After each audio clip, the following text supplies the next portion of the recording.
The South Quartzite Ridge zone is one of the zones that we really want to get to sooner than later. It's got us really excited. We keep putting more holes into this thing, and we find gold in places we don't expect to find it. Now we've got to look at the South Quartzite Ridge, because if that mineralization goes back underneath that quartzite ridge and it's been uplifted the way I think it has been, 800 feet on the south side, that's going to bring that mineralization within 300 feet of the surface.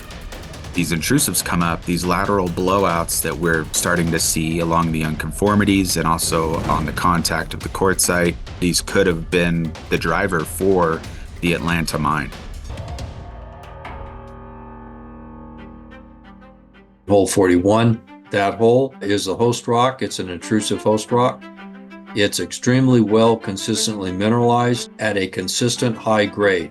That is highly unusual.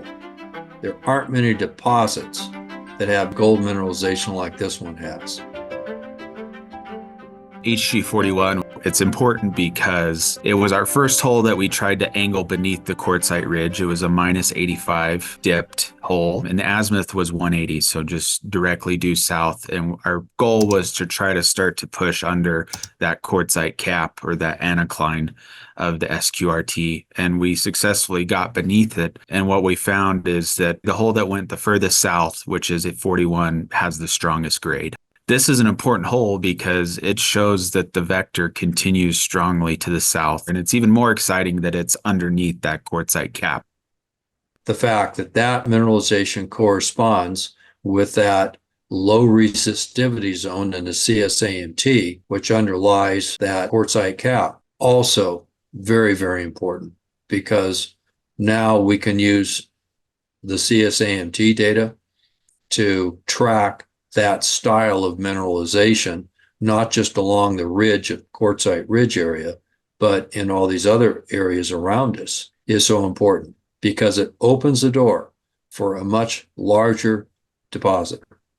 This intrusive body travels the length of the strike, and what we see is the quartzite cap essentially covering this target. Holes like HG37, HG35, these are all holes that essentially have gone through a barren quartzite cap, which turns out to be the plunging anticline, the north end of the plunging anticline of this quartzite ridge. This is kind of the perfect storm for us, and it could be a really potentially a good discovery.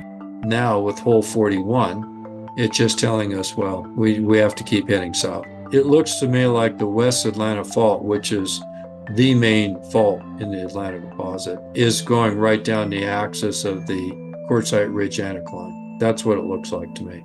Nevada is known for a lot of large mines that were produced by anticline-style geology and mineralization being trapped by these anticlines. They're relatively easy to define, like the CSAMT does here at Atlanta in the South Quartzite Ridge area. Cap rock is important here. The quartzite is a dense cap rock. It doesn't allow things to leak out of it. It contains it, it confines it. Now, if you can confine that flow into a relatively small area, you can concentrate larger quantities of gold much faster. That's why these structural traps become important, because it allows the system to cook and bubble and boil in a smaller area. So where the quartzite really plays an important role is it localizes all that mineralization that would have spread out over a large distance. Well, it's essentially all in one spot in a very consistent high-grade manner. It means you have to mine less rock in order to get the gold out, giving you a much better chance of concentrating an economic quantity of gold. The consistency of the grade and the style of alteration associated with that grade, as we see in the chip trace, indicates that the mineralizing process effectively occurred in the same area over a fairly long amount of time. That intrusive rock literally stewed in its own juice. That fluid system just kept pumping into that intrusive, and it just sat there and it simmered and simmered and simmered and simmered. The assays are saying there's no gold in this rock. And all of a sudden, once you punch through that contact, pow, you're in 1 gram plus. It's a night and day difference.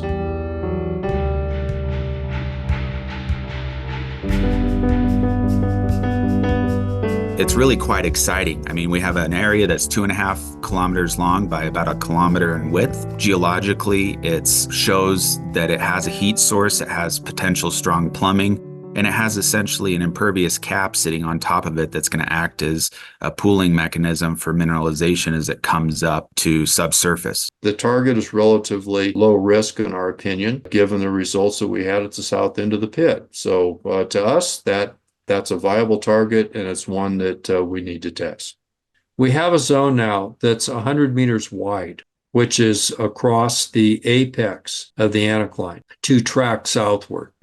The CSAMT shows several different, what we're calling plumes or flue zones in the resistivity, rising up into and cutting up through the Quartzite Ridge cap. Those are really the focus of our drilling program as we head south from the pit area to the southern end of the Quartzite Ridge, where the intrusive bodies come out from underneath the quartzite cap and where those 2 bobcat holes were put down. That's where the system daylights. Plan of attack right now is that entire ridge has been uplifted and everything else has been downdropped. Essentially, HG41 is thrown down probably 600 to 800 feet. As we go south and work up the Quartzite Ridge, we're actually working up thrown blocks. So our hope is that mineralization is actually higher up and closer to the surface on the Quartzite Ridge. What that essentially equates to is us drilling kind of the ridge line and the apex of that anticlinal fold. Our goal is to not drill below or above those potential mineralized horizons. And so those pads are specifically oriented to give us the best chance of drilling right through those CSAMT anomalies. Which is why we mix this up with vertical holes on top, angle holes from the side. It's a broad ridge, and we're not quite sure where the mineralization is going to be running along the trend of that ridge. It could be a little on the east, could be a little on the west. So we have to kind of hedge our bets a little bit and permit holes that are scattered around so that we have options for testing different portions of the geography out there. This goes back to the 1960s. Actually funded by the U.S. government during a program that was still in existence back during the Vietnam War era. And they were looking for silver, and they funded some shallow core holes scattered around the Quartzite Ridge area, well off of the main mineralized trend. Those holes were pretty dead.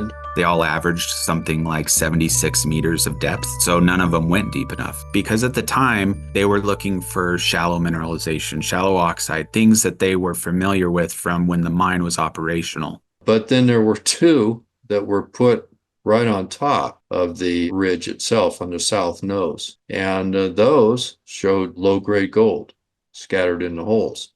So we're following up on those with this program and trying to determine what those historical results might mean. And if we can put a couple of holes in between those 2 endpoints and find some gold in there, then at that point would blow that property wide open. We could have a substantial amount of mineralization there.